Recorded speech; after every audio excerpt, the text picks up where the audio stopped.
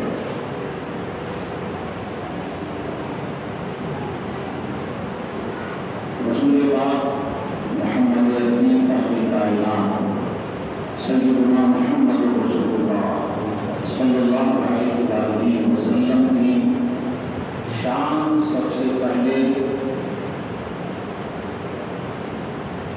ہمارے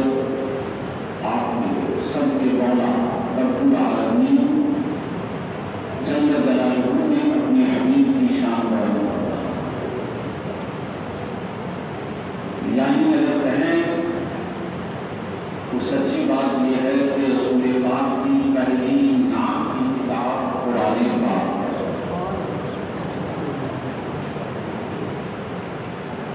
اس رب کی حمد و ثنا کے ساتھ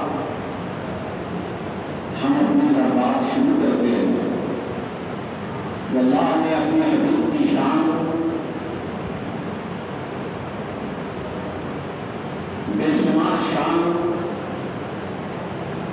مختلف شانیں بیان فرمائی اور مختلف انداز میں مختلف مقامات پر قرآن پاک میں رسول پاک کی شان کا بیان ہے۔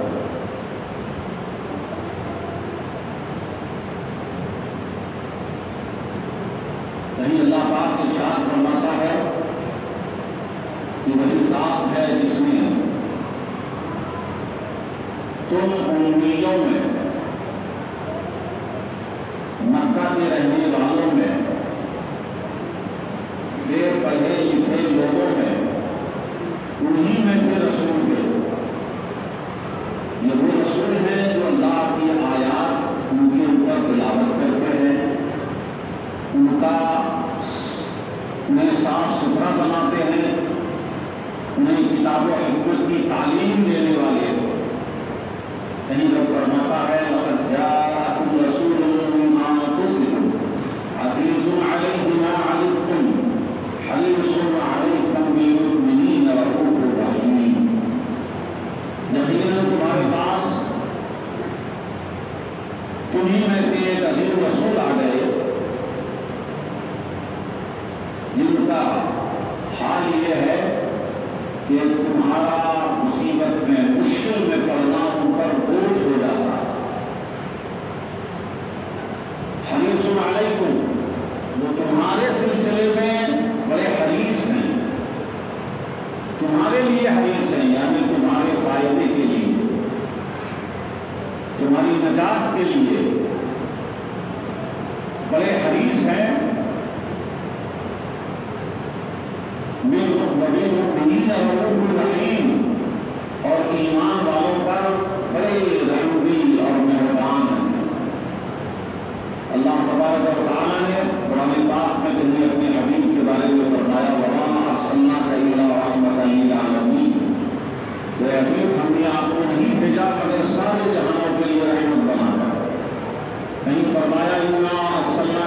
شاهدا ومبشرا ونذيرا وداعيا الى الله باذنه وسراجا منيرا.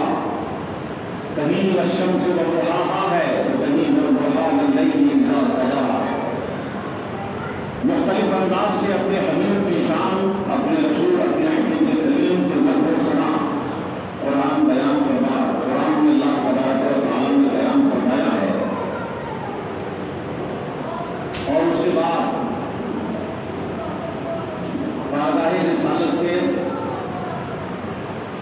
محبوب ترین شاعر مداح نبی حضرت حسان بن ثابت رضی اللہ تعالیٰ عنہ ارشاد فرماتے ہیں وَأَحْسَنَ مِنْكَ لَمْ تَرَ قَطُّ عَيْنِي وَأَجْمَلَ مِنْكَ لَمْ تَلِدْ النِّسَاءُ. یا رسول اللہ وَأَحْسَنَ مِنْكَ کہ آپ سے زیادہ حسین، آپ سے زیادہ حسن رکھنے والا اللہ تبارک و تعالیٰ نے وَأَحْسَنَ مِنْكَ لَمْ تَرَ قَطُّ عَيْنِي آپ سے زیادہ حسین کو میری آنکھوں نے کبھی دیکھا ہی نہیں، کبھی دیکھا ہی نہیں. وَأَجْمَلَ مِنْكَ لَمْ تَلِدِ النِّسَاءُ اور آپ سے زیادہ جمیل خوبصورت تو کسی ماں نے آج تک کوئی بچہ بھی پیدا نہیں کیا. یہ حضرت حسان بن ثابت کے کلام کے بعد بلکہ ان کے کلام کے ساتھ میں آج آپ اپنی گفتگو کا آغاز کرنا چاہتا ہوں. اس مضمون کو مختلف شعراء رسول پاک کی بارگاہ میں میٹھا سرائی کرنے والے عاشقان مصطفیٰ نے مختلف پہنائے اور انداز میں پیش کیا ہے. اور اس کا بڑا ہی جامع سے اس مضمون کو ادا کرنے والا امام اہل سنت امام احمد رضا فاضل بریلوی رضی اللہ تعالیٰ نے فرمایا کہ لم یات نظیرک فی نظر مثل کون شد پیدا جانا. آدھا ٹکڑا عربی ہے لم یات نظیرک فی نظر کہ آپ جیسا آپ کی نظیر آپ سے ملتا جلتا آپ کے مشابہ کسی نظر میں آیا ہی نہیں. نظیر کے معنی مشابہ، آپ جیسا آپ سے ملتا جلتا آپ کا نظیر کوئی کسی نظر میں آیا ہی نہیں. اسی کا ترجمہ فارسی میں فرمایا مثل کون شد پیدا جانا کہ آپ کی مثال اے میرے محبوب پیدا ہی نہیں ہوا. جگراج کو تاج کوئی سر سوہے، جگراج کو تاج یعنی دنیا کی بادشاہت کا تاج آپ ہی کے سر پہ چھجتا ہے. دنیا کی بادشاہت کا تاج آپ ہی کے سر پہ چھجتا ہے. تجھ کو شہ دو سرا جانا. میں یہ تھوڑی وضاحت کر دیتا ہوں کہ لوگ پڑھتے ہیں تو سمجھ کے پڑھیں تو مزہ آئے. جگراج کا کو تاج سر سوہے، یہ ہندی ہے، اردو زبان ہے کہ جگراج کو تاج یعنی جگراج دنیا کی بادشاہت کا تاج آپ ہی کے سر چھجتا ہے، آپ ہی کو اچھا لگتا ہے، آپ ہی کو سوہے. تجھ کو شہد و سرا، آپ کو یا رسول اللہ اے شہد و سرا. دو سرا بولتے ہیں دونوں جہاں. سرا کے معنی سرائے بولتے ہیں سرا دونوں رہنے کی جگہ. دو سرا یہ دوسرا نہیں ہے، دو سرا. تجھ کو شہد و سرا جانا. تجھ کو یا رسول اللہ آپ کو یہ دنیا کی بادشاہت کا تاج سجتا ہے جو شہد و سرا دونوں جہاں کے بادشاہ ہیں. جانا اے میرے محبوب. جانا کا معنی ہوتا ہے محبوب فارسی زبان میں.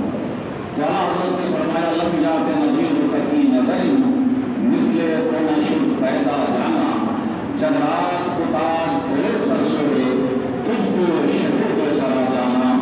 اور نبی فرماتے ہیں کہ وہ کمال حسن حضور ہے، وہ کمال حسن حضور ہے کہ گمان نقص جہاں نہیں، کہ گمان نقص جہاں نہیں. اس شعر کو اردو میں سمجھ لیجیے.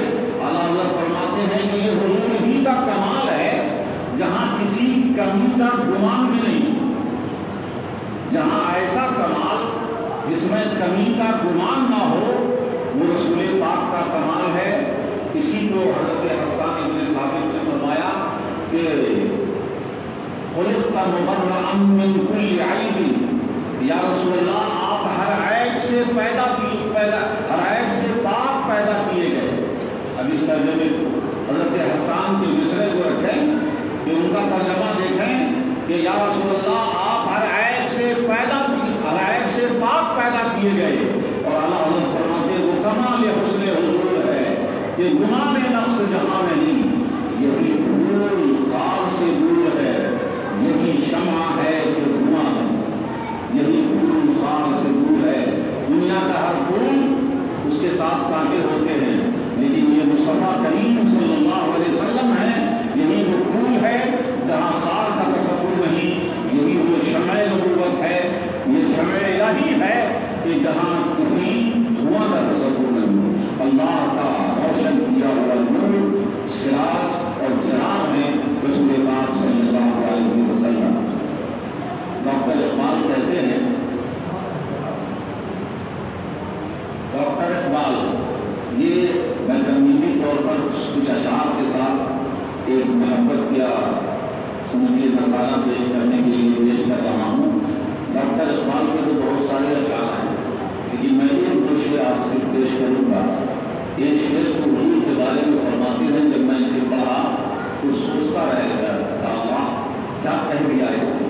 ہزاروں جبرائیل الجھے ہوئے ہیں، ہزاروں جبرائیل الجھے ہوئے ہیں۔ جبرائیل کون ہے؟ فرشتے ہی نہیں ہیں، فرشتوں کے سردار سید الملائکہ، فرشتوں میں سب سے بڑا مقام ہے، اور ان کی رسائی بھی فرشتوں میں سب سے آگے، اور کام بھی سب سے بڑی ذمہ داری کا حضرت جبریل ہی پہ لانا۔ وحی لانا یہ حضرت جبریل کے ذمہ تھا، تو وحی الہی لانے والے رسول ملائکہ میں سے سید الملائکہ حضرت جبریل ہیں۔ اقبال کہتے ہیں ہزاروں جبریل الجھے ہوئے ہیں گرد منزل میں، نہ جانے کس بلندی پر ہے تاجانہ محمد کا صلی اللہ علیہ وسلم۔ ہزاروں جبرائیل الجھے ہوئے ہیں گرد منزل میں۔ واقعی بندے نے ڈوب کے سوچ کہا، گرد منزل کسے کہتے ہیں؟ لفظ بڑا عام، لیکن آپ جب تک اس کو سمجھو گے نہیں اس وقت تک لطف نہیں آئے گا۔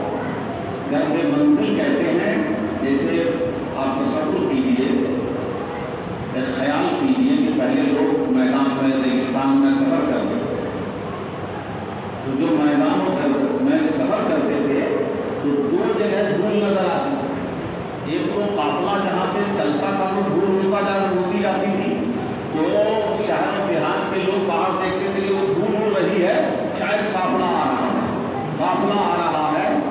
تو بعد میں جب قریب آتا تھا تو دھول میں سے قافلہ نکلتا تھا، کیونکہ ریگستان اور میدانی سفر تھا، گھوڑے اونٹ گدھے پر سفر کرتے تھے تو دھول اڑتی تھی، تو ایک دھول کو بتاتی تھی کہ قافلہ آ رہا ہے، اور وہ قافلے والے آبادی کو بھی دور سے دیکھتے تھے تو ایک دھندلا نظر آتا تھا، دھندلا پن نظر آتا تھا کہ اب وہ دھندلا بتاتا تھا کہ میدانی علاقہ ریگستانی علاقہ، لیکن اس کے بعد دھندلا نظر آنے لگے تو لگے گا کہ اب وہاں آبادی شروع ہونے لگی، شاید وہاں اب آثار نظر آتے تھے آبادی کے، گھر کے، مکان کے، تو مکان اور گھر کے جو آثار ان سے نظر آتے ہیں، اور وہ دھندلا پہلے ہی ہوتا ہے، آبادی سے دور ہوتا ہے، تو مقام سے دور جو دھول ہوتی ہے، قافلے کی دھول ہو یا آبادی کی دھول ہو، جبریل کہتے ہیں، جناب اقبال کہتے ہیں، ڈاکٹر محمد اقبال کہتے ہیں کہ ہزاروں جبرائیل الجھے ہوئے ہیں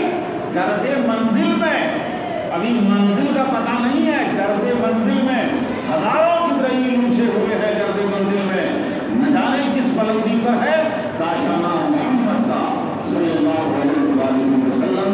یہ حضرت اقبال نے فرمایا۔ دوسرا شعر جو اردو زبان میں ایسے تو اقبال کی شاعری جو اس نے اپنا جگر کاٹ کے رکھ دیا ہے، اصل شاعری اس کی فارسی زبان میں، جب فارسی کی شاعری اس کی پڑھی جاتی ہے تو ایسا لگتا ہے اردو زبان میں یہ بانگے درا اور والے جبریل، یہ سارے جو قرآن ہیں ان کے یہ بالکل اس کے سامنے پاسن دکھتے ہیں جو فارسی کلام ہے، لیکن اردو میں بھی کچھ انہوں نے کہا ہے۔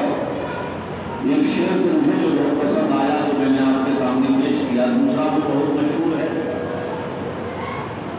کہ محمد سے وفا پونے تو ہم تیرے، کہ محمد سے وفا پونے تو ہم تیرے ہیں، یہ جہاں چیز ہے کیا لوہو قلم تیرے ہیں، جواب شفا کا شعر ہے۔ لیکن اس سے آگے ایک شعر میں اور سنا کر اپنی بات شروع کروں گا۔ اقبال کہتے ہیں کہ فارسی زبان میں ہے کہ ہر کے عشق مصطفیٰ سامان اوست، ہر کے عشق مصطفیٰ سامان اوست، ہر کے یعنی جس کا عشق مصطفیٰ رسول پاک کا عشق سامان اوست، اس کا سامان ہے، سرمایہ ہے، پونجی ہے۔ ہر کے عشق مصطفیٰ سامان اوست، بحر و بر در گوشۂ دامان اوست، بحر و بر در گوشۂ دامان اوست، کہ یہ دنیا کے سمندر خشکی یہ تو اس عاشق کے دامن کے کولی میں سما جائے گا جس کو رسول پاک کا عشق نصیب ہو جائے۔ اس کے نزدیک یہ دنیا اور کائنات کیا ہے؟ حضرت بایزید بستانی علیہ الرحمۃ والرضوان فرماتے ہیں کہ عارفوں کے نزدیک یہ دنیا ایسے ہی ہے جیسے کسی ریگستان میں پھینکا ہوا ایک انگوٹھی کا چھلا۔ یہ دنیا ان کی نظر میں اتنا ہی سا ہے۔ باقی میں نے جب اقبال کا شعر پڑھا تو میں نے سوچا شاید میں اس میں کچھ تشویش کرتا، لیکن اقبال کا شعر پڑھا تو بایزید بستانی کا قول نظر آ گیا کہ ہر کے عشق مصطفیٰ سامان اوست، بحر بر در گوشۂ دامان اوست، کہ جس کے لیے جس کی پونجی رسول پاک کا عشق ہو جائے، دنیا کے یہ سمندر یہ پہاڑ یہ ساری خشکی اور تری یہ اس کے دامن کے ایک کونے میں آ جائے گا۔ اللہ تبارک و تعالیٰ انہیں رحمت کرے۔ رسول پاک صلی اللہ علیہ وسلم کی محبت میں آپ کی تعریف اور مدح و ثنا میں نے چند اشعار میں نے بیان کیے۔ آئیے بڑا اندر محبت کے ساتھ اس آقا محمد صلی اللہ علیہ وسلم کی بارگاہ میں درود پاک کا نظارہ پیش کریں۔ اللہم صلی علی سیدنا مولانا محمد وعلی آل سیدنا مولانا محمد وبارک وسلم۔ صلو علیہ الصلاۃ والسلام علیک یا حبیبی یا رسول اللہ صلی اللہ تعالی علیہ وسلم۔ محترم حاضرین کرام کا جانبی انتظامیہ افغانی کرام، میں آج اب تو 10:30 بج گئے، اس لیے کوئی لمبی تقریر تو نہیں ہوگی، لیکن آج ایک ترمیمی گفتگو کہ محفل میلاد پاک میں ہمارا حاضر ہوں۔ ماہ ربیع الاول شریف کا چاند نظر آ گیا، 12ویں شریف کی پہلی شب یعنی چاند رات ہے۔ آج پوری دنیا کے مسلمانوں میں 2 رنگ نظر آئے۔ ایک رنگ تو وہ ہوگا کہ لوگ رسول پاک صلی اللہ علیہ وسلم کے ماہ ولادت ربیع الاول شریف ربیع النور شریف کی آمد کی مبارکبادی لوگوں کو مبارکبادیاں پیش کر رہے ہوں گے، محفلوں کا آغاز ہوگا، کچھ سجاوٹیں کر رہے ہوں گے، خوشی کا اظہار کر رہے ہوں گے۔ ایک رنگ تو یہ نظر آئے گا، اور ابھی آپ سوشل میڈیا پہ جائیں گے تو نظر آئے گا کہ جیسے ہی ماہ ربیع الاول شریف آیا ہے ایک اور پہلو آیا ہے۔ اب اس کے منانے کے جائز ناجائز بدعت غلط ہونے پر یہ بحث شروع ہو جائے، اور میں کہتا ہوں یہ دونوں چلتا رہے، لیکن آپ دونوں کو سامنے رکھیں، ایک طرف منانے والے اور ایک طرف اسے غلط ناجائز بدعت کہنے والے، روکنے کی کوشش کرنے والے، جو کچھ دونوں کر رہے ہیں نا، نصیب اپنا اپنا سعادت الگ، سعادت کسی کو سعادت ملے شقاوت ملے یہ اپنی جگہ، لیکن ذکر دونوں رسول پاک ہی کا کریں گے۔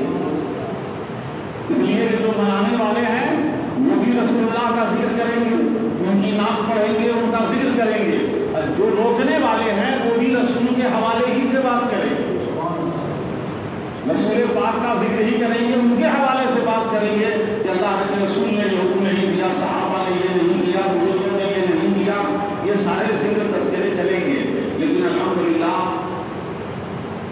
دونوں باتیں ثابت ہیں کہ جب جو لوگ، کچھ لوگ اپنی کاروائیاں کر رہے ہیں، کچھ لوگ اپنی مسجدوں میں ہیں، دونوں چل رہا ہے، ستیزہ کاٹ رہا ہے، ازل سے روز چراغ مصطفی سے شرار مجاہدی، یہ دونوں نہ ہوں تو ایک طرفہ چلنے والے بھی ٹھنڈے ہو جائیں، اگر ایک ہی ماحول رہا تو ٹھنڈے ہو جائیں گے، کچھ اکسانے والے بھی ہونے چاہیے، کچھ بھاگنے والے بھی ہونے چاہیے، اس لیے یہ دونوں ماحول چل رہا ہے۔ تو میں تھوڑی سی آج یہ بات کر دوں تاکہ ہمارے آنے والی نسلوں کو پتا چل جائے، کچھ ریکارڈ میں بھی بات آ جائے کہ رسول پاک صلی اللہ علیہ وسلم کی ماہ ولادت میں عید میلاد النبی، جشن عید میلاد النبی، میلاد پاک کی محفل منعقد کرنا، باقی شریف کو جشن منانا، جلوس نکالنا، اس پر بہت سارے سوالات اٹھتے ہیں، ہر سال کیے جاتے ہیں، پرانے ہو گئے سوالات، لیکن آپ کو بتا دوں کہ آج تک ایک بھی علم سے جڑا ہوا سوال، اس میں علم کی بحث ہو، آج تک ایک بھی سوال نہیں آ سکا۔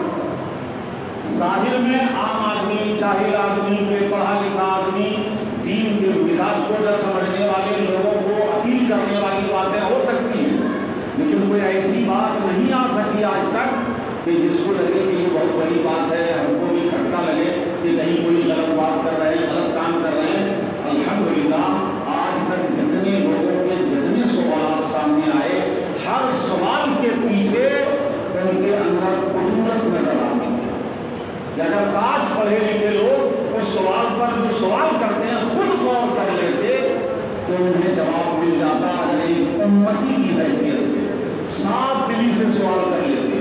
رہی بات عید میلاد النبی کے نام پر غلط باتیں کر لینا، غلط حرکتیں کر لینا، غلط چیزوں کو عائد کر دینا، تو ظاہر سی بات ہے کہ غلط کو غلط ہی کہا جائے گا، وہ غلط صحیح نہیں ہو سکتا۔ اس سے تو بہرحال اس میں تو سب متفق ہوں گے، لیکن جہاں تک ہے کہ رسول پاک صلی اللہ علیہ وسلم کی جشن ولادت، ماہ ولادت آئے اور جشن ولادت کی خوشی منائیں کہ رسول پاک کی اس مہینے میں ولادت ہوئی ہے، اور اس ولادت کو یاد کرتے ہوئے کہ وہ کتنی بڑی نعمت ہے اور اللہ کی طرف سے نعمت کبریٰ ہے، بلکہ اس کائنات میں نعمت کے نام پہ اس سے بڑی کوئی نعمت ہی نہیں ہے، ساری نعمتیں جن کے صدقے میں ہے اس سے بڑی کوئی نعمت نہیں۔ اور اللہ تبارک و تعالیٰ نے اور قرآن پاک میں رسول پاک صلی اللہ علیہ وسلم نے اپنی سنت اور سیرت میں اور صحابہ نے، بزرگوں نے اس خوشی کو منانے کا ہمیں راستہ بتایا، اشارہ دیا ہے۔ اب میں اس پر گفتگو کرنے لگتا ہوں، سوال پہ سوال آئیں گے، اس میں سے سب سے پہلا سوال، ایک بھاری سوال جو دکھتا ہے لوگوں، میں اس کی طرف توجہ دلاؤں کہ رسول پاک صلی اللہ علیہ وسلم کی محفل میلاد، آپ کی ولادت کی خوشی منانا، اگر یہ محبت کی دلیل ہے تو کیا ہم اور آپ صحابہ سے زیادہ محبت کرنے والے ہیں؟ کیا صدیق اکبر، ہمارے فاروق، حضرت بلال حبشی، حضرت علی مرتضیٰ، عثمان غنی رضوان اللہ تعالیٰ علیہم اجمعین اور دیگر صحابہ رسول پاک صلی اللہ علیہ وسلم کی خدمت میں رہنے والے، پلے بڑھنے والے، نظروں کے سامنے حضرت انس بن مالک رضی اللہ تعالیٰ عنہ، دیگر صحابہ، کیا ہم ان سے زیادہ محبت کرنے والے ہیں؟ یہ ایک بڑا سوال ہے۔ میں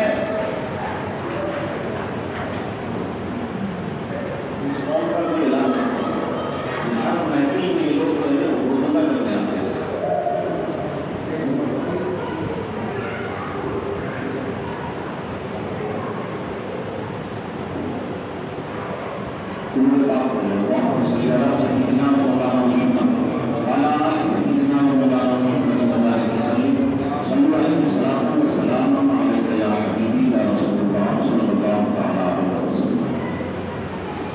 سب سے پہلی بات تو میں ایک بات کی طرف پہلے اشارہ کر دوں، توجہ دلا دوں کہ اللہ تبارک و تعالیٰ قرآن پاک میں فرمایا ہے قل بفضل اللہ وبرحمتہ فبذلک فلیفرحوا وهو خیر مما یجمعون۔ قرآن پاک میں اللہ فرماتا ہے قل اے نبی آپ فرما دیجیے کہ بفضل اللہ اللہ کے فضل ورحمتہ اور اللہ کی رحمت پر فلیفرحوا چاہیے کہ ایمان والے خوشی بنا خوش ہوں وَهُوَ خَيْرٌ مِّمَّا يَجْمَعُونَ اور اللہ فرماتا ہے کہ یہ خوشی منانا یہ ان لوگوں کے لیے جو جمع کرتے ہیں جو سیونگ کرتے ہیں ایسٹ بناتے ہیں اس ایسٹ اور پراپرٹی اور پونجی سے زیادہ بہتر ہے رسول پاک صلی اللہ علیہ وسلم اللہ کی رحمت اور اللہ کے فضل پر خوشی منا۔ یہ ہوتا ہے نا۔ اب میں توجہ چاہوں گا مفسرین کرام اس آیت میں فرماتے ہیں کہ اللہ کا فضل اور اللہ کی رحمت جس کا خوش ہونے کا حکم دیا ہے اور خوش بھی سرور کے لفظ سے نہیں ہے بلکہ فرح کے لفظ سے، فرح کا لفظ جس میں کھل کے خوشی مناتے ہیں۔ اللہ تبارک و تعالیٰ نے پکڑو اس کو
مفسرین فرماتے ہیں کہ اس فضل و رحمت سے مراد قرآن ہے۔ کیا فرماتے ہیں؟ فضل و رحمت سے مراد قرآن ہے۔ میں نے کہا میں نہیں مانتا یہ قرآن ہے۔ اب توجہ چاہوں گا تو بات سمجھ میں آئے گی کہ قرآن جو اللہ کا فضل اور اس کی رحمت ہے اس پر جو اللہ نے فرح منانے کا حکم دیا ہے نا، خوشی کا حکم دیا، اور یہ آیت تو رسول پاک پہ اتری ہے، صحابہ کے زمانے میں اتری ہے، تو اب رسول پاک کی خوشی منانے کی بات بعد میں کرنا، جو اللہ نے حکم دیا ہے یہ ثابت کر دو کہ رسول پاک نے کب منایا، صحابہ نے کب منایا، خلفائے راشدین نے کب منایا، صحابہ اور تابعین نے یہ کب منایا، یہ تو قرآن میں واضح حکم تھا۔ کیا یہ کہا جا سکتا ہے کہ اللہ کے حکم کے باوجود صحابہ نے خوشی نہیں منائی، خوش نہیں ہوئے؟ میرے پیارے یہ بات ابھی میلاد النبی منانے کی بات رہنے دیں، رسول پاک کی ولادت پر خوشی کی بات رہنے دیں، قرآن پر خوشی منانے کا تو یہ حکم آ گیا نا، اس پر تو ثبوت ہونا چاہیے۔ میں چیلنج کرتا ہوں کہ پورے حدیث کے ذریعے پر بتا دیں اللہ کے رسول صلی اللہ علیہ وسلم نے جب غار حرا میں پہلی آیت اتری اور جب عرفات کے میدان میں آخری آیت اتری الیوم اکملت لکم دینکم واتممت علیکم نعمتی، آج تمہارا دین مکمل ہو گیا، دو میں سے کسی دن خوشی منایا ہو تو بتا دیں کہ اس دن غار حرا کے دن کو منایا یا اس دن کو منایا؟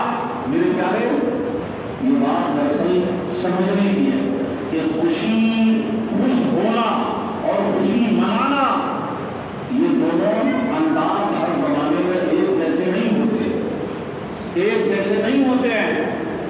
یقیناً یہودیوں نے کہا، یہودیوں نے حضرت عمر فاروق رضی اللہ تعالیٰ عنہ سے کہا تھا کہ اللہ نے تم کو جو آیت دی ہے اگر یہ آیت یہودیوں کو ملی ہوتی تو یہودی کو اس دن کو بہت بڑا دن بنا لیتے کہ رب کی طرف سے یہ اعلان آیا کہا گیا الیوم اکملت لکم دینکم کہ آج میں نے تمہارا دین مکمل کر دیا، رب العالمین مکمل ہونے کی سند دے دی، اعلان کر دیا، تو اس دن کو تو بڑا دن بنانا چاہیے۔ حضرت عمر نے فرمایا مجھے پتا ہے کہ یہ آیت کس دن اتری ہے، یہ آیت عرفات کے دن اتری ہے، وہ تو ہوتا ہی ہے عید کا دن، پورے لوگ پورے حاجی اس دن جمع ہوتے ہیں میدان عرفات میں، وہ جمعہ کا دن تھا، عرفات کا میدان تھا، سارے حاجی جمع تھے، اس دن تو کوئی جان سے منائے یا نہ منائے ہر سال حاجی جمع ہوتے ہیں، اور ہر سال وہاں اللہ کی ابدیت، اللہ کی بارگاہ میں اپنی بندگی کا، اپنی ابدیت کا اور رب کی معبودیت کا بڑا واضح اجتماعی اعلان اور پورے دیوانگی کے ساتھ اعلان ہوتا ہے میدان عرفات میں۔ حضرت عمر نے اسی کو خوشی کا دن بتایا کہ یہ قرآن کے نزول پر خوشی کا دن ہے۔ میرے پیارے آپ سے یہ کہنا ہے کہ اللہ تبارک و تعالیٰ نے یہ حکم دیا کہ خوشی منائیں، خوش ہوں۔ ہم مانتے ہیں یقیناً جو بھی مومن بندہ ہے، اہل ایمان ہے، رسول پاک صلی اللہ علیہ وسلم کی امت میں ہے، اور حضور کے ساتھ آپ کی سیرت، آپ کی شخصیت سے اسے جتنی واقفیت ہے، تو یقیناً اسے رسول پاک کی غلامی پر فخر بھی ہوگا، اور رسول پاک جو دنیا میں آئے اور ان کی امتی ہونے کا شرف ملا، اس پر ہر مومن بندے کو خوشی بھی ہو، اس میں کوئی شک نہیں ہے۔ یہ تو قرآن نے خوش ہونے کا حکم دے دیا۔ اب میں آپ کو بتاؤں کہ یہ تو مفسرین نے فرمایا، لیکن انہی مفسرین میں بہت سے علماء نے فرمایا کہ یقیناً مفسرین نے قرآن کہا ہے، اللہ کا فضل اور اللہ کی رحمت سے مراد یہاں قرآن ہے، لیکن فرماتے ہیں علماء کہ یہ اللہ کا فضل اور اللہ کی رحمت، یہ قرآن جو ہے، اس قرآن سے بڑا فضل اور بڑی رحمت تو محمد عربی صلی اللہ علیہ وسلم کی ذات ہے، اس لیے کہ قرآن ان کے صدقے میں آیا ہے، قرآن انہی کے طفیل میں ملا ہے، قرآن کی نعمت بھی انہی کے ذریعے، انہی کے سبب، انہی کے وسیلے سے ملی ہے۔ میں اس بات پہ جملہ ادا کرتا ہوں، آپ بتائیں، قرآن نبی سے ملا ہے، نبی قرآن سے نہیں ملے، بلکہ آپ یہ کہہ سکتے ہیں کہ نبی قرآن کا وجود، قرآن کا حصول، قرآن جو ہمیں ملا، قرآن کا حصول، قرآن کا حصول نبی سے ہے، نبی کا ظہور قرآن سے۔ نبی کیا ہے یہ قرآن نے بتایا ہے، اور اللہ کا کلام کیا ہے یہ مصطفیٰ نے بتایا ہے، تو حاصل تو رسول سے ہوا ہے۔ علماء فرماتے ہیں کہ فضل و رحمت میں اس کائنات کے اندر قرآن فضل و رحمت یقیناً ہے، لیکن اس فضل و رحمت میں سب سے بڑا فضل اور سب سے بڑی رحمت محمد عربی صلی اللہ علیہ وسلم کی ذات گرامی ہے۔ تو میرے پیارے، یہ خوشی منانے کا حکم قرآن کے اشارے سے ملا، اور بھی ہے، اللہ کے رسول صلی اللہ علیہ وسلم ہر دن کو روزہ رکھا کرتے تھے۔ صحابہ نے پوچھ لیا، یا رسول اللہ آپ ہر دن کو روزہ رکھتے رہے؟ حضور نے فرمایا میں اسی دن پیدا ہوا، مجھے اسی دن میری بعثت ہوئی، میں اسی دن اعلان نبوت ہوا ہے، وحی کا نزول اسی دن ہوا ہے، میں اس شکرانے میں روزہ رکھتا ہوں۔ میرے پیارے، سمجھنے کی بات ہے، اللہ کے رسول صلی اللہ علیہ وسلم اپنی پیدائش کے دن روزہ رکھ رہے ہیں، روزہ رکھ رہے ہیں۔ ایک بیٹا صبح ٹھیک سے بیٹھو، اللہ کے رسول صلی اللہ علیہ وسلم اپنی ولادت کے دن روزہ رکھتے ہیں۔ ایک غیرت مند، بااخلاق، باحیا آدمی کو تصور کیجیے کہ وہ اپنی پیدائش پر لوگوں سے کہے کہ تم میری خوشی مناؤ، یہ گوارا ہوگا؟ اگر یہ اخلاق ہے تو اس کسی بھی اخلاق کی سب سے بڑی بلندی جو ہے اس پر تو محمد عربی صلی اللہ علیہ وسلم ہے۔ اگر ایک عام باحیا آدمی، ایک سوبر آدمی، ایک سیریس آدمی، ایک سنجیدہ آدمی اپنے لیے کچھ بھی ہو، لیکن لوگوں سے نہیں کہہ سکتا تو میرا شکر بناؤ، میری خوشی بناؤ، اور یہ ایک باطنی اخلاقی جذبہ ہے۔ اور رسول پاک صلی اللہ علیہ وسلم کے سلسلے میں اللہ نے خود فرمایا انک لعلی خلق عظیم، کیا بے شک تمام عظیم اخلاق کے مقام پر پائے فائز ہیں. تو جو بھی اخلاقی قدریں ہیں اس قدر میں میرے رسول پاک صلی اللہ علیہ وسلم سب سے بھرپور ہے, سب سے اعلیٰ ہے. آقا کیسے کہہ سکتے ہیں کہ میں نعمت ہوں مجھ پر خوشی مناؤں؟ نہیں, حضور نے خود روزہ رکھا کہ روزہ بھی ہو جائے اور امت کو پیغام بھی پہنچ جائے. کیونکہ نبی کے آنے سے نبی کو کیا فائدہ ہے؟ وہ ہر عالم کی رحمت ہے. کسی عالم میں رہ جاتے یہ ان کی مہربانی ہے کہ یہ عالم پسند آیا, یہ ان کی مہربانی ہے کہ یہ عالم پسند آیا. میں یہیں پر ایک بات کی طرف توجہ دلا دوں کہ ہم تمام ولیوں کے وصال کا دن مناتے ہیں. کون سا دن؟ وصال کا, انتقال کا دن مناتے ہیں. عرس کہتے ہیں, توجہ رکھیے گا, سمجھ میں آ رہی ہے بات؟ کیا کہتے ہیں؟ عرس کہتے ہیں. میرے پیارے, عرس کیوں کہتے ہیں, وصال کا دن کیوں مناتے ہیں؟ اسی لفظ وصال میں چھپا ہوا ہے کہ یہ وہ دن ہوتا ہے جو اللہ کے ولی دنیا کی الجھنوں سے نجات پا کر خاص تجلی مولا اور قرب مولا میں چلے جاتے ہیں, اللہ سے مل جاتے ہیں. ہم کو نہیں بولتے ہیں بھائی اللہ سے مل گئے, اللہ نے بلا لیا. تو اللہ کے ولی, اللہ کے محبوب بندے جس دن اللہ سے مل جاتے ہیں, اللہ سے قریب تو یہاں نہیں تو دن ہوتے ہیں, لیکن کتنے بھی بڑے ولی ہوں. میں نے مکتوب پاک میں لگائی شریف پڑھ رہا تھا, اس جگہ فرمایا کہ چند اللہ نے دین کا نام لیا حضرت نے مکتوب پاک میں کہ وہ آج بھی اپنی قبروں میں ایسے ہی تصرف کرتے ہیں جیسے دنیا میں کرتے ہیں.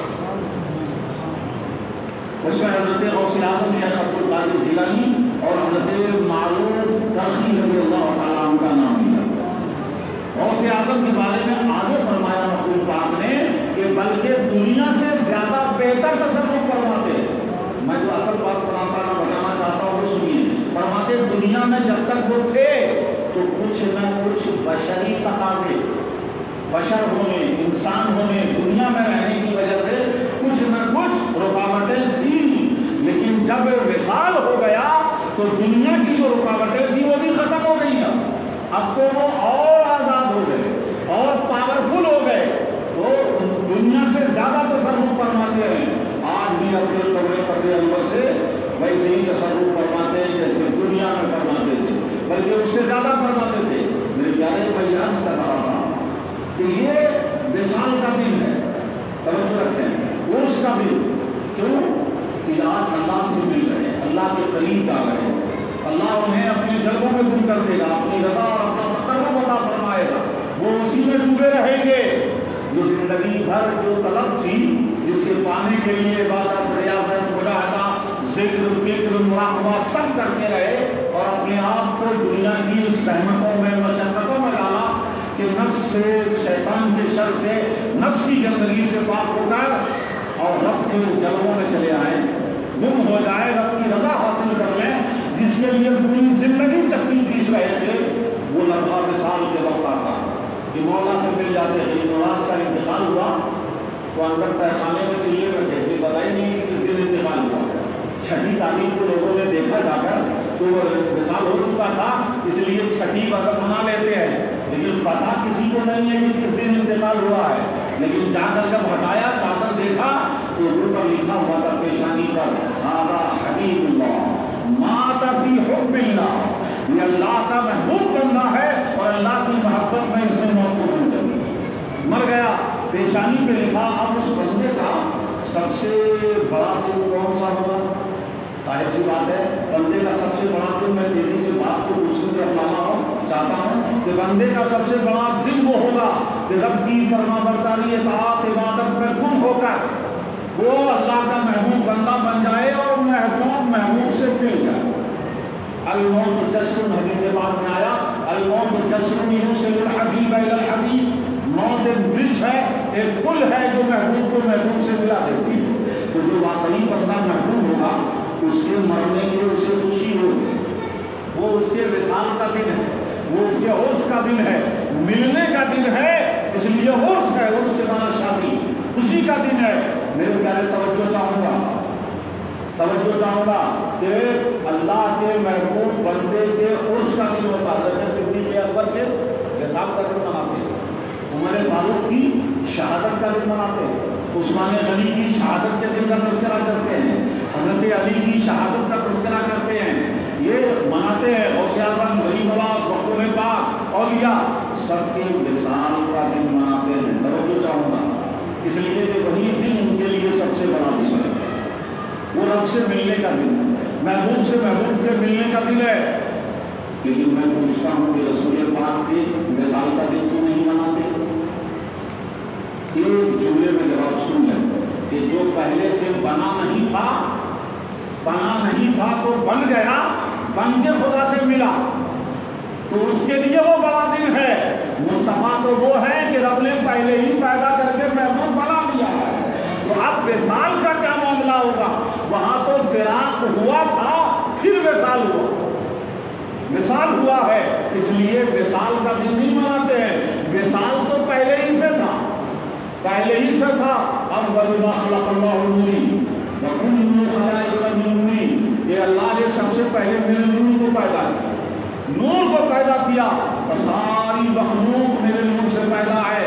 یہ حدیث پاک میں آ گیا تو پتہ یہ چلا کہ رسول پاک صلی اللہ علیہ وسلم نے دنیا میں آ کر جو لوگ کمال حاصل کرتے ہیں وہ جب مرتے ہیں تو صاحب کمال بن کر مرتے ہیں، اس لیے ان کے لیے وہ دن بڑا ہے۔ جو بنتا ہے اس کے لیے مرنے کا دن بڑا ہے، اور جو بنا بنایا آتا ہے اس کے لیے ولادت ہوئی، یہ آیا جہاں آیا ان کے لیے سعادت ہے۔ اس لیے نبی پاک صلی اللہ علیہ وسلم کی ہم ولادت کا دن مناتے ہیں، خوشی منانے کا حکم دیا گیا۔ میں ایک بات کی طرف توجہ دلانا چاہتا تھا، شاید آپ اس کو سمجھیں، ہماری بات بڑی تھوڑی کھول کے بیان کرنے کی ہے، لیکن شاید اشاروں میں سمجھ جائیں کہ دیکھیے ایک بات ذہن میں رکھیے گا کہ خوشی کب مناتے ہیں، ایک بات سمجھنے کی ہے، ذرا اس کو بالکل نفسیاتی طور پہ سائیکولوجیکل سمجھیں گے تو بات سمجھ میں آئے گی۔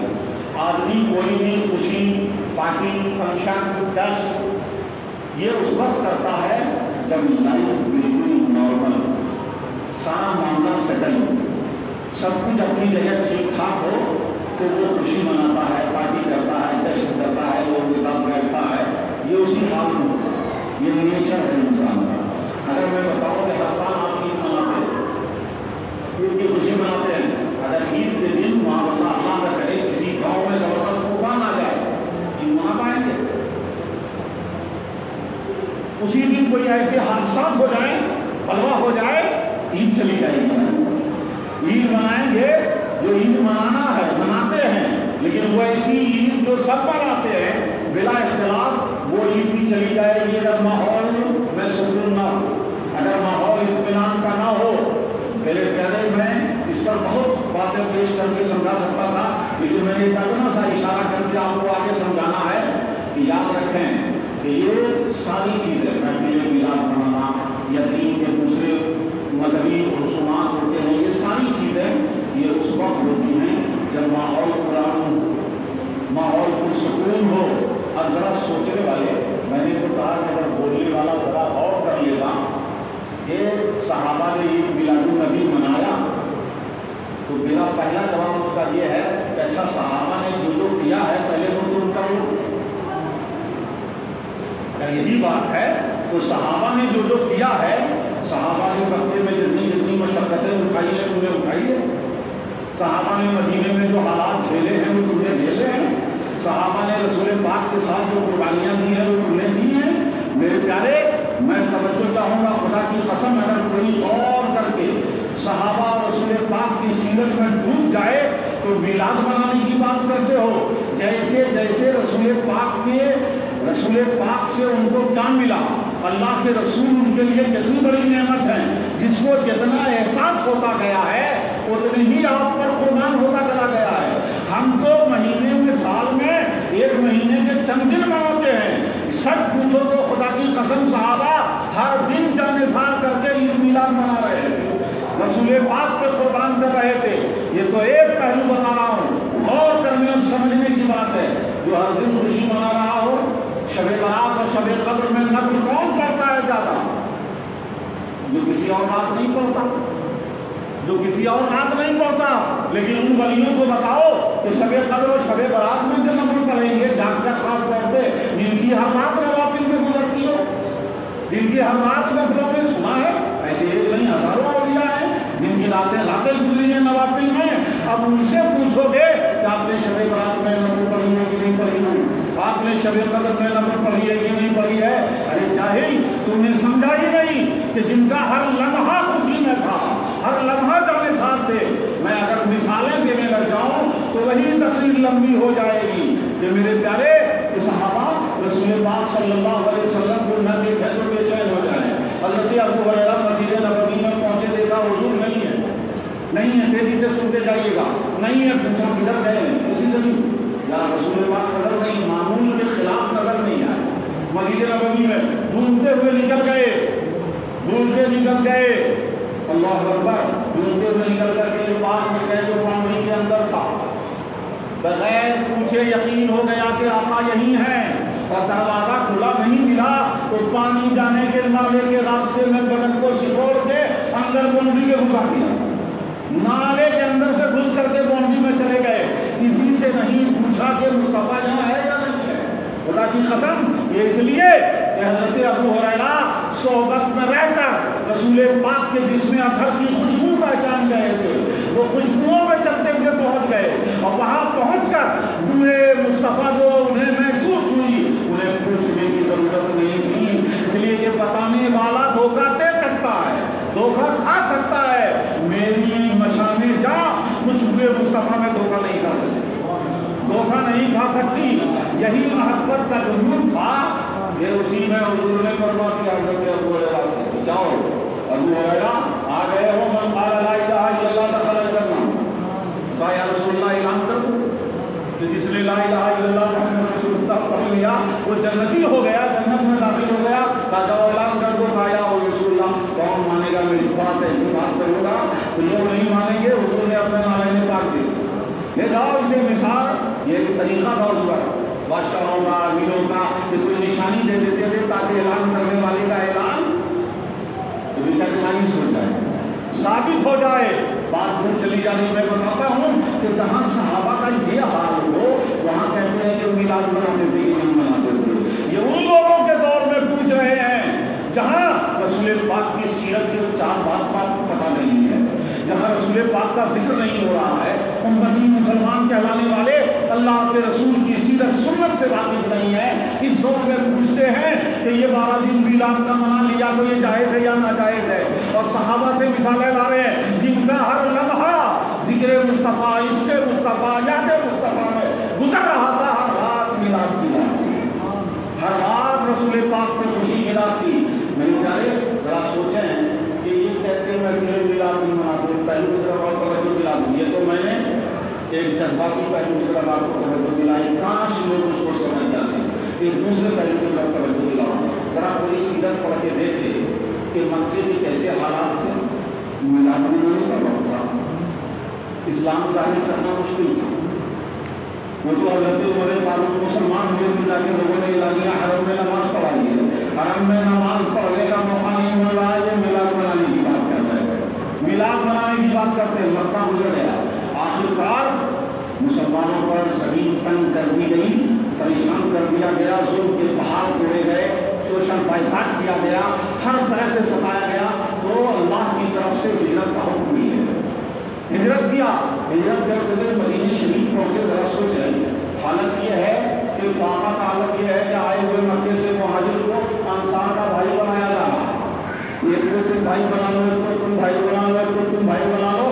انصار مدینے کے انصار کے ساتھ مکے سے آنے والے مہاجر کو بھائی بھائی بنا کر گھر میں ایڈجسٹ کیا جا رہا، سیٹنگ کی جا رہی ہے. واقعے کا یہ عالم ہے کہ صدیق اکبر کو بھوک لگی، عمر فاروق بھوک سے تڑپنے لگے. مہدی سے پاک میں آیا کہ حضرت عمر فاروق جب بھوک سے پریشان ہوئے رضی اللہ تعالیٰ عنہ تو کہاں جانا چاہیے؟ کہیں کھانا پینا ڈھونڈنا چاہیے، کھانے کا انتظام کرنا چاہیے.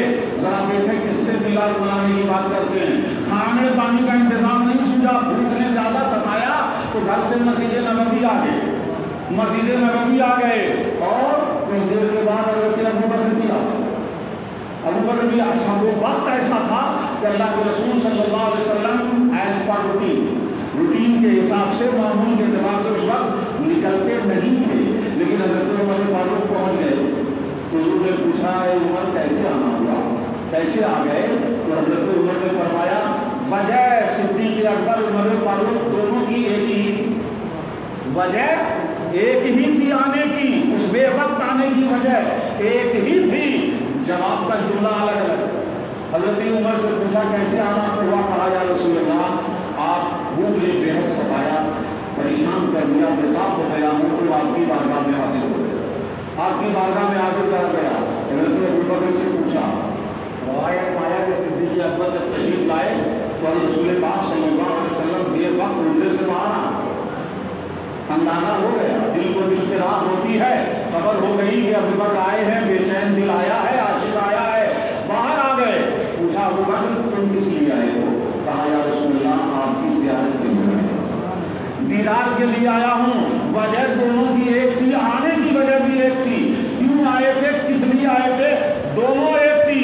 دونوں کو یہ سمجھا کہ اس بھوک کی پریشانی اور بھوک کی شدت کا علاج اس وقت سوائے دیدار مصطفیٰ کے کچھ اور نہیں ہے، نبی کا دیدار کر لیا جائے تسلی ہو جائے گی، بھوک کا غم، بھوک کی تکلیف مٹ جائے گی۔ ذرا اندازہ کریں وہ صحابہ جو اپنے بھوک کی شدت مٹانے کے لیے رسول کا دیدار کرنے آ رہے ہیں، ان کے یہاں میلاد مصطفیٰ منانے کی بات ہوگی کہ انہیں رسول پاک کی کتنی خوشی ہوگی۔ ماحول ایسا ہے، تاقے کا عالم ہے، بھائی چارہ بنا دیا گیا، اس مہاجر کو انصار کا بنایا گیا۔ ابھی 1 سال مکمل نہیں ہوا ہے، بدر کا غزوہ ہو گیا، جہاد میں جا رہے ہیں، اس سے پہلے بھی اٹیک کی تیاریاں ہوئی ہیں۔ یہ تو بڑے بڑے واقعات ہیں جو لوگوں میں مشہور ہیں، لیکن چھوٹے چھوٹی کاروائیاں ہوتی ہی رہی ہے۔ ابھی غزوہ بدر کو 1 سال نہیں ہوا کہ میدان احد میں غزوہ احد ہو گیا، 70 صحابہ شہید ہو گئے۔ حضرت امیر حمزہ جیسے پیارے رسول پاک کے عزیز چچا میدان احد میں شہید ہو گئے، 70 صحابہ شہید ہو گئے ہیں، کتنے زخمی ہو گئے ہیں۔ ابھی یہ میدان احد کا مسئلہ پورا تو نہیں ہوا تھا، ابھی ہم ہلکا نہیں ہوا تھا کہ خندق کی تیاری ہو گئی۔ پورے قبائل مل کے مدینے کو تخت و تاراج کرنے کے لیے، مٹا دینے کے ارادے سے حملہ کیا تھا کہ اس بار نشان ہی مٹا دینا ہے، لیکن حضرت سلمان فارسی رضی اللہ عنہ کے مشورے پر خندق کھودی گئی۔ خندق کا مرحلہ یہ پہلی جنگ نہیں ہوئی، لیکن حالات اتنی پریشان کن تھے، اتنا دباؤ تھا کہ وہ پہلا غزوہ ہے جس میں رسول پاک کی نماز قضا ہو گئی، نماز قضا ہو گئی ہے اس ہنگامے پریشانی کی حالت میں۔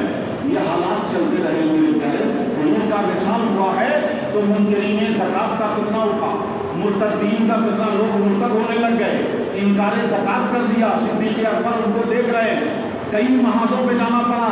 ادھر مسلمہ کذاب نے نبوت کا دعویٰ کر دیا، یمامہ کی سرزمین پر ان سے جہاد ہو رہا ہے۔ ایسے حالات چل رہے ہیں، بتائیں ایسے حالات میں کبھی پوچھا آپ نے کہ انہوں نے عید منائی ہے؟ جب وہ غزوے اور جہاد میں تھے ان کی عید کیا، ان کی بقرعید کیا، ان کے شب برات کیا، یہ سب کہاں ہو رہے تھے؟ حالات ایسے تھے۔ ان حالات میں پوچھا جائے کہ بتاؤ میلاد النبی منا رہے تھے کہ نہیں منا رہے تھے؟ جہاں تک خوش ہونے کی بات ہے، خوشی کی بات ہے، تو خوشی تو ان کو اتنی تھی کہ جہاں ذرا سا بارگاہ رسالت میں چہرہ مصطفیٰ کے ذرا ناراضگی کے آثار آ جاتے تو فوراً گھٹنے پہ کھڑے ہو جاتے، یا رسول اللہ میرے ماں باپ آپ پہ جان، آپ کے قربان، میری جان میرے ماں باپ آپ پہ قربان، آپ کو فرمائیں آپ کیسا حکم دیں۔ بلکہ رسول پاک نے جو صحابہ سے پوچھا ہے کبھی غزوے کے وقت، عجیب ایک سے جملے بیان کیے، انصار نے الگ بیان کیے، سردار اوس نے الگ بیان کیے، خزرج کا سردار الگ جملہ کہتا ہے، سب کے الگ الگ جملے تھے۔ ان میں سے کسی نے جملہ کہا، یا رسول اللہ اگر آپ حکم دے دیں کہ اس سمندر میں کود جائیں تو ہم آپ کے حکم میں سمندر میں کود جائیں گے، دریا میں کود جائیں گے۔ میرے پیارے یہ تھا جذبہ صحابہ کا۔ اب اس جذبے میں یہ تو خوشی کا عالم تھا۔ حضرت انس بن ثابت رضی اللہ، انس بن مالک رضی اللہ تعالیٰ کا واقعہ مشہور ہے کہ حدیث پاک آئی مسلم شریف میں ہے کہ اللہ کے رسول صلی اللہ علیہ وسلم نے تیری سے بات سنی ہے، فرمایا ایک صحابی رسول نے حضور سے آ کے کہا یا رسول اللہ مطلب صاحب قیامت کب آئے گی؟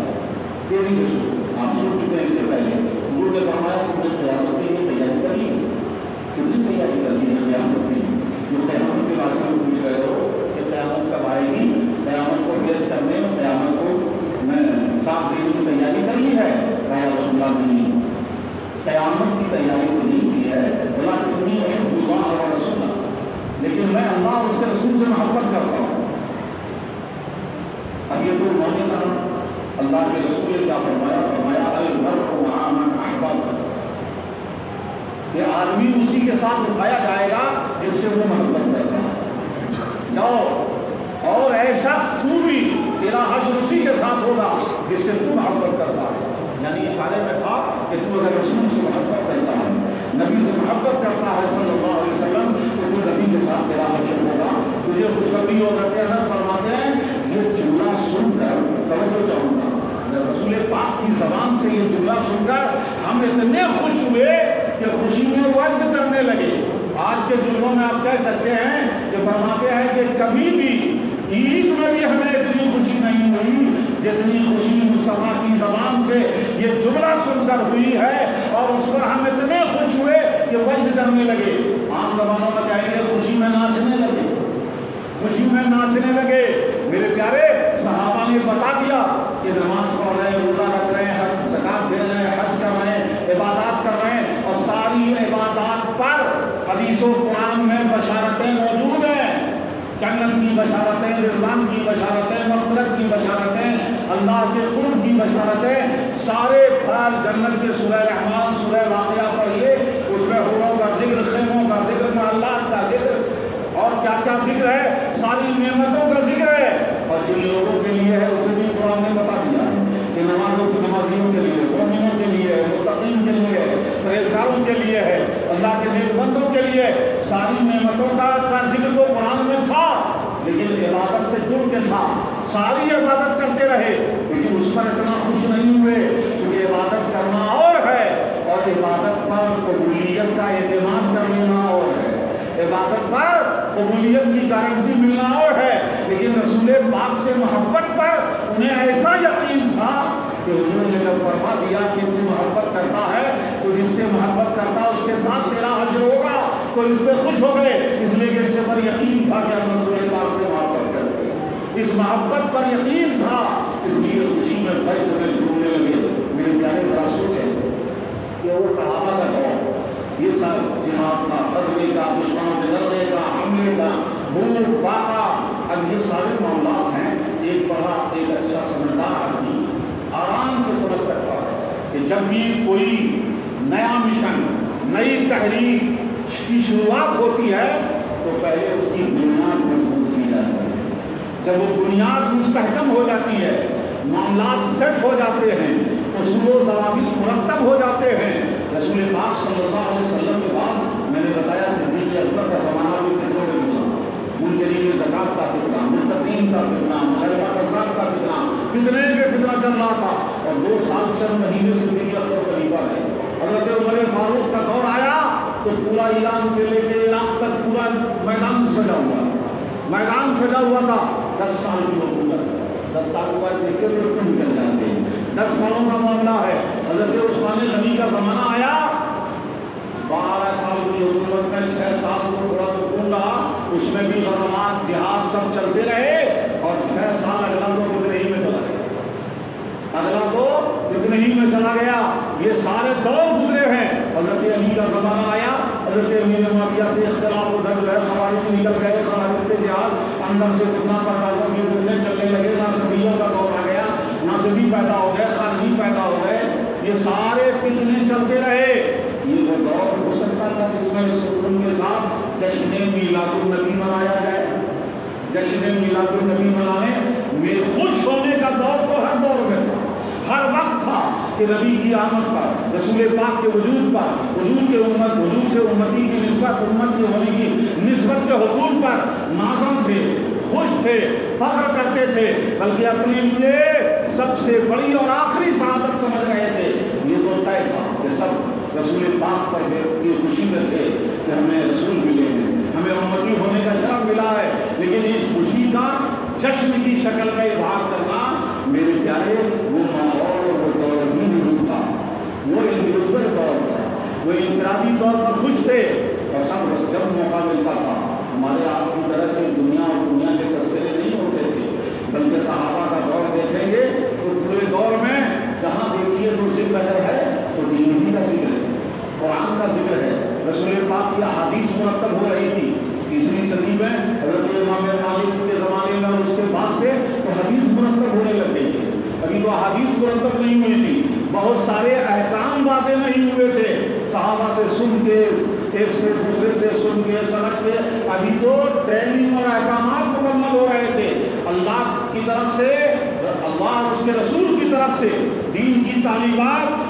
مکمل کر دی گئی تھی، لیکن افرادی سطح پر دین پہنچنے میں ابھی وقت لگ رہا تھا، لوگوں کو ٹرین ہونے میں اختلافات بھی چل رہے تھے، بڑے تذکرے اگر اس طرح جاؤں تو بڑی لمبی باتیں ہو جائے گی، بتانا یہ ہے کہ وہ ابھی اسٹیبلشمنٹ کا دور، ابھی اسٹیبلش ہو رہے تھے، جب ساری بنیادی چیزیں ضروری چیزیں مستحکم ہو گئی تو بعد میں جب دور اپنا دور فتوحات کا دور، اسلامی سلطنت کا دور اور اسلامی سلطنت میں سکون کا دور آیا تو اس وقت رسول پاک کی ولادت کی خوشی کا کی محفلیں ہونے لگ گئی، مجلسیں ہونے لگ گئی، یہ کوئی مسئلہ نہیں ہے، سب سے بڑی سب سے ایک دو باتیں صرف ایک اہم باتیں پیش کر دوں آپ کو، اور آپ شاید آپ اسے سمجھ کر ذہن میں رکھ لیں کہ اللہ کے رسول صلی اللہ علیہ وسلم میلاد النبی منانے کے سلسلے میں یا کسی سلسلے میں آج کی سب سے بڑی جہالت کیا ہے،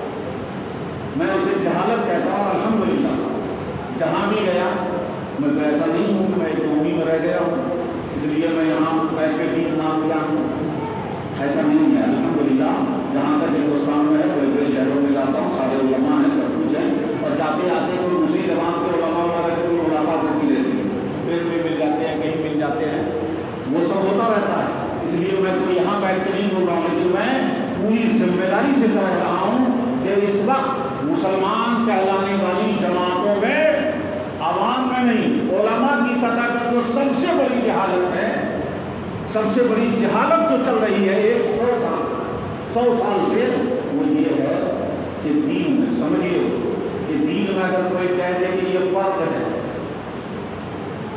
تو یقیناً دلیل لاؤ، فرض ہے تو فرض کے لیول کی دلیل لاؤ، ایسی دلیل جو فرض ثابت کرے، فرض سب سے اعلیٰ حکم ہے، وہ دلیل بھی بالکل بے شک و شبہ سے بالاتر اور یقینی چاہیے، قطعی دلالہ قطعی ثبوت چاہیے، یقینی دلیل ہو، فرض کہے دلیل مانگو، کوئی کہہ دے یہ چیز واجب ہے، کہاں سے کہہ دے بھائی، واجب کہنے کا مطلب حکم لازم کر رہے ہو، اس کی دلیل جو واجب کی دلیل کا بھی لیول ہے، کس لیول کی دلیل سے واجب ہوتا ہے، ثابت ہوتا ہے واجب، وہ دلیل لاؤ، کوئی کہتے سنت ہے تو بھی دلیل لاؤ، تو بھی دلیل لاؤ، یہاں تک صحیح ہے، لیکن کوئی کسی کام کو کرے، کوئی کسی کام کو کرے، عقیدت میں محبت میں کسی کے بھی کرے اور اس میں دین سے ٹکراتا نہ ہو،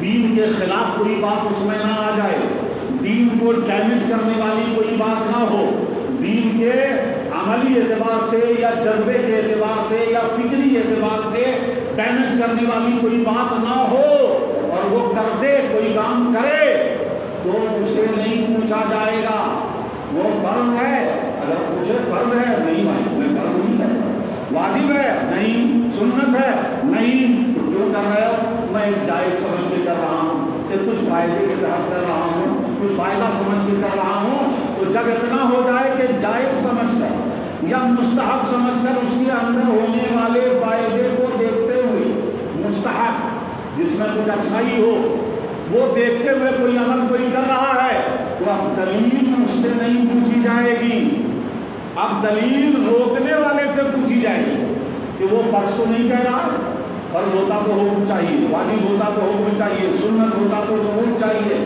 اب نہ وہ فرض ہے نہ واجب ہے نہ سنت ہے، جائز کہہ رہا ہے، تو جائز کہہ کر کرنے والے سے دلیل پوچھنے والا جاہل ہے، جائز کہہ کر کرنے والے سے دلیل نہیں پوچھا جائے گا، اب اس کو ناجائز کہنے والا وہ دلیل ہے کہ یہ ناجائز ہے، اسے ثابت کریں کہ بھائی تم کر رہے ہو، فرض نہیں، واجب نہیں، سنت نہیں، بلکہ ناجائز ہے، اس کی دلیل ہے، اسے دلیل دے۔ میرے پیارے آپ شاید بات سمجھ جائیں کہ یہ ہم جو کچھ بھی عقیدت و محبت کے اعمال ہوتے ہیں اسے جائز یا زیادہ سے زیادہ مستحب کہتے ہیں، مستحب کہتے ہیں، تو جائز و مستحب جائز اس لیے ہے، جائز اس لیے ہے کہ جب اللہ نے نہیں روکا، رسول اللہ نے نہیں روکا، تو کسی مولوی ملا کو روکنے کا حق نہیں ہے۔ ہاں مولوی عالم روک سکتا ہے، کوئی کسی فرض کو غیر فرض ہو، فرض نہیں ہے فرض کہہ دے، واجب نہیں ہے واجب کہہ دے، سنت نہیں ہے سنت کہہ دے تو روکا جائے۔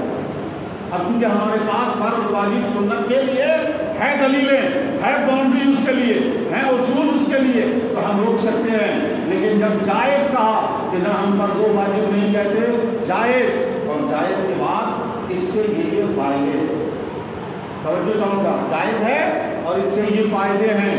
لڑکے لا شریف پڑھ رہے ہیں تو انہیں رسول پاک کا ذکر کر رہے ہیں، ان سے ایک غیر شعوری طور پر اللہ کے رسول سے وابستگی ظاہر ہو رہی ہے اور دھیرے دھیرے وابستگی مضبوط ہوتی ہے۔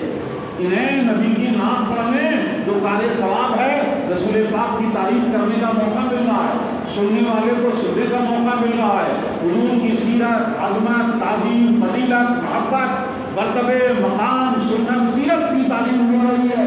یہ ساری چیزیں جو مل رہی ہیں، اس نے اس جائز کو مستحب بنا دیا۔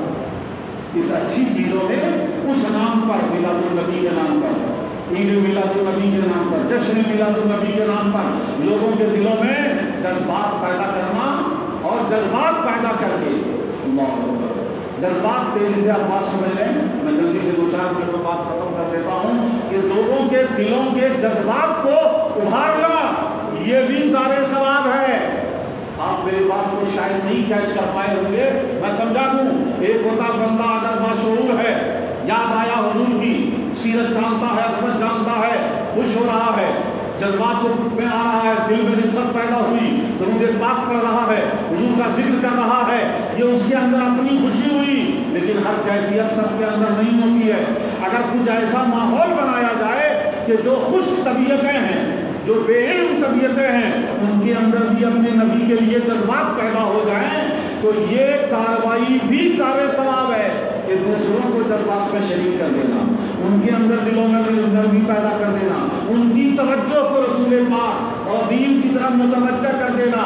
ایسا عمل ان سارے فوائد کی وجہ سے، ان سارے نفع اور فائدے کی وجہ سے یہ مستحب ہو جاتا ہے، بلکہ مستحب ہونے کے ساتھ عظیم ہو جاتا ہے، عظیم ہو جاتا ہے۔ اس لیے یہ یاد رکھیں میرے پیارے کہ عمل، ایکشن، حرکات، یہ سارے ایکٹیویٹیز، یہ پریکٹس، عملی پریکٹس، یہ ساری چیزوں کی اصل ہے اسپرٹ، جذبہ۔ وہ جذبہ اگر صحیح نہ ہو تو عمل میں لطف نہیں آتا ہے۔ عمل ہے، جو بھی عمل کرتا ہے اس کا انکار نہیں کر سکتے، لیکن اس عمل کا حسن اور اس کا مزہ اسی وقت آئے گا، اس میں حسن اسی وقت آتا ہے جب جذبہ صحیح ہو، اسپرٹ صحیح ہو۔ تو جو چیزیں یہ اسپرٹ پیدا کر دے، حضور سے محبت پیدا کر دے، محبت پیدا کرنے کا ماحول پیدا کر دے۔ آپ دیکھیں کسی بھی آبادی کے اندر چند لوگ اپنے طور پر خوش ہو سکتے ہیں، حضور کی عبادت کا مہینہ آیا، اپنے گھر میں محفل کر لیں، فاتحہ کر لیں، خوشبو کر لیں، حضور کا اطلاع کر لیں، ذکر کر لیں، سنت کا سیرت کر سکتے ہیں جو اپنے اپنے گھروں میں، لیکن وہ فائدہ نہیں ہوگا جو عام کرنے سے ہوتا ہے کہ جو لوگ غافل ہیں، جن کے اندر وہ حس نہیں ہے، دلوں میں وہ نرمی نہیں ہے، دلوں میں وہ توجہ اور رجحان نہیں ہے، یہ دوسرے لوگ جو ہوتے ہیں، جو کرنے والے، وہ کر کے ان کے اندر بھی رجحان پیدا کر دیتے ہیں۔ کتنا بڑا کام ہے، کتنا بڑا کام ہے ایسے دور میں۔ خدا کی قسم، میلاد النبی اور جشن میلاد النبی کی محفلوں کو بگڑ کہنا یہ اہل اسلام پر ظلم ہے۔ جس زمانے میں امت کے 90% طبقہ آج ایسا ہے جو رسول پاک کی صحیح پہچان نہیں ہے، اللہ کے رسول کی صحیح پہچان نہیں ہے، ذات کے بارے میں صحیح معلومات نہیں ہے، ان کے مرتبے مقام کی عدم پہچان نہیں ہے،